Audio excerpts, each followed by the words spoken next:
लग रहा है। साहब है, अपना अफसर है, अपना है, बोला है, हमारा है। क्या बोला है? किसको के?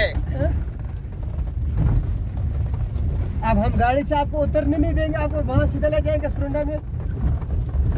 हाँ हाँ हाँ, वहाँ ले मतलब उतरने नहीं देंगे जब तक किराया नहीं देंगे। नहीं करार नहीं देते, अपने बात नहीं छोड़ाने बात अपने है रे। तो गाड़ी में फ्री कौन बिठाता है? कोई बिठाता है गाड़ी में फ्री?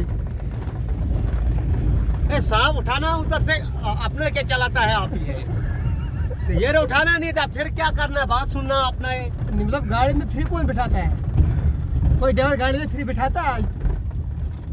फ्री उठाना है अभी बात। क्यों उठाना है? मतलब क्यों? इसमें तेल भी लगता है ना, उसको पैसे कौन भरेगा? पैसा भरेगा, अपना काम करना है अभी। मेरा नहीं, गवर्नमेंट है, गवर्नमेंट अफसर है, मेरा अफसर है अभी। अच्छा, ये मेरा दे दो क्या अभी? अच्छा, ये मेरा उसको जाना है। अच्छा, ठीक। खट्टे मेरा दुकान है, आप अफसर हो? राशन देखा है आपने है मेरा।